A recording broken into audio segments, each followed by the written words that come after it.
کئی دفعہ ایسا ہوتا ہے ہمارے پاس بچے آتے ہیں قرآن حفظ کرنے کے لیے اور بہترین پڑھ رہے ہوتے ہیں، یکدم بگڑ جاتے ہیں، نہیں پڑھنا جی، چھوڑ گئے، 10 15 20 پارے پڑھ کے چھوڑ گئے۔ والدین نے بھی زور لگایا، ہم نے بھی زور لگایا، بچہ بگڑا ہوا ہے، نہیں جی قرآن پڑھنا ہی نہیں ہے، نعوذ باللہ۔ ایسے واقعات پیش آئے۔ ایک بچے کے بارے میں یہ واقعہ ہمارے مدرسے میں تو نہیں، ایک اور مدرسے میں پیش آیا، بڑا عجیب واقعہ، غور سے سنیں۔ بچہ بڑا خوبصورت ماشاءاللہ قرآن پڑھ رہا اور بہترین زبردست ذہین بچہ، بگڑ گیا اسی طرح، نہیں پڑھنا جی، چھوڑ دیا۔ ٹل لگائی مدرسے والوں نے، ماں باپ نے۔ اس نے کہا مجھے اسکول داخل کرا دو، کہیں اور بھیج دو، مدرسے میں نے نہیں جانا۔ ایسا بگڑا قرآن سے، یا اللہ ہو گیا اس کو، اتنا قرآن سے دور۔ اس بچے کو پکڑ کر وہ ایک بزرگوں کے پاس، یاد رکھو ایسے مسئلوں کا حل کس کے پاس ہے؟ نہ نانی کے پاس، نہ دادی کے پاس، نہ چاچے کے پاس، نہ تائے کے پاس، کس کے پاس ہے؟ یہ یاد رکھا کرو۔ مشورہ کہیں کا ہوتا ہے، ہم لے کہیں اور سے رہے ہوتے ہیں۔ وہ جی دادے نے کہا تھا ہم نے یہ کر دیا، نانے نے کہا تھا ہم نے وہ کر دیا۔ دادے نانے اس معاملے میں مشورہ آپ کو وہ اتھارٹی نہیں ہے، ان کی لائن نہیں ہے، جس کی لائن ہے اس سے مشورہ لیا کرو۔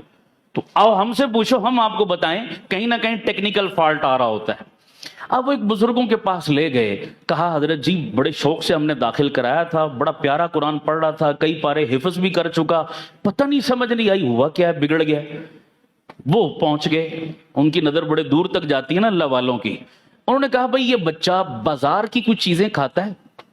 انہوں نے کہا جی اور تو نہیں، جب مدرسے سے چھٹی ہوتی ہے گھر آتا ہے نا تو رستے میں کوئی برگر والا، ریڑی والا، تو اس کے برگر اس کو بڑے پسند ہیں، تو یہ روز آتے جاتے وہاں سے برگر کھاتا ہے۔ وہ بزرگ فرمانے لگے ایسا کرو 40 دن تک بازار کی تمام چیزیں اس بچے کے لیے بند کر دو، اس کی جو ڈیمانڈ ہو گھر میں اس کی والدہ کو کہو بنا کر دے، برگر بھی چاہیے نا گھر میں کھلاؤ، بازار کی چیزیں مت کھلاؤ، اور گھر میں بھی جب کھانا بناؤ تو کھانا حلال تو ہو ہی ہو، لیکن حلال کے ساتھ ساتھ کیا ہے، اس کی ماں کو کہو کہ باوضو ہو کر کھانا بنایا کرے۔ سبحان اللہ، ان چیزوں کا اثر کتنا ہے۔ باوضو ہو کر کھانا بنایا کرے اور ذکر یا تلاوت کرتے ہوئے کھانا بنایا کرے۔ 40 دن یہ نسخہ استعمال کرو، پھر مجھے بتانا اثر کیا ہوا۔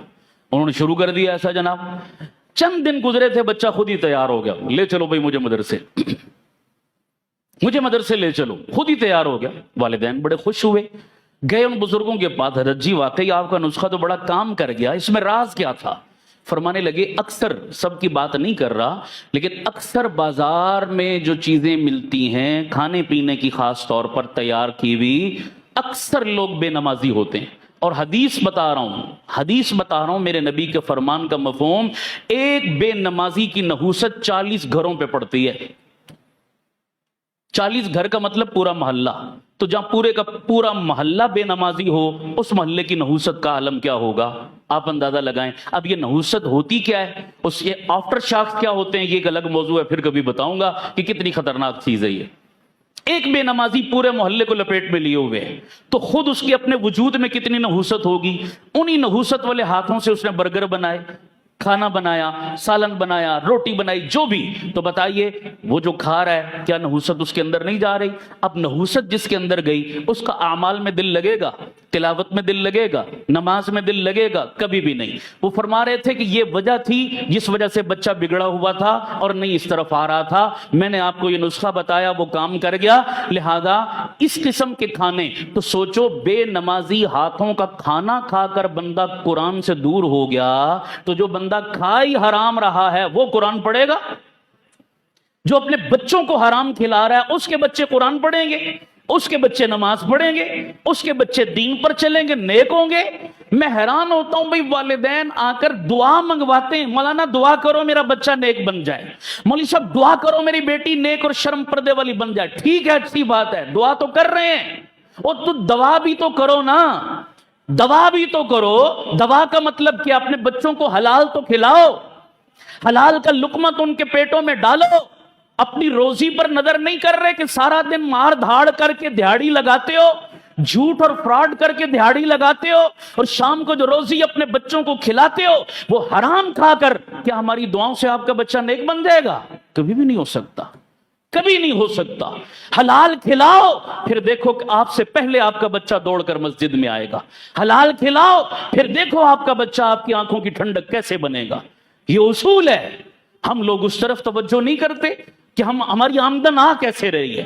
پھونک پھونک کر قدم رکھو یارو, یہ بڑا نازک دور ہے, بڑا نازک دور ہے. جب پیسہ آ رہا ہوتا ہے نا دونوں ہاتھوں سے, پھر اچھے اچھے دینداروں کو حلال حرام کی تمیز پھر مٹ جاتی ہے. کہتے ہیں دیہڑی لگاؤ, بس دیہڑی لگاؤ. اس وقت تو دونوں ہاتھوں سے دیہڑیاں لگا لیتے ہو, لیکن پھر جب اس کے آفٹر شاکس آتے ہیں پھر سر پیٹتے ہو, پھر رونا روتے ہو, پھر وظیفے پوچھتے ہو کہ یہ کیا ہو گیا, وہ کیا ہو گیا. اس کی بنیاد یہ بھی ہے ایک, اللہ تعالی ہمیں خود بھی اپنی اولادوں کو بھی حلال کا لقمہ دینے کی توفیق عطا فرمائے.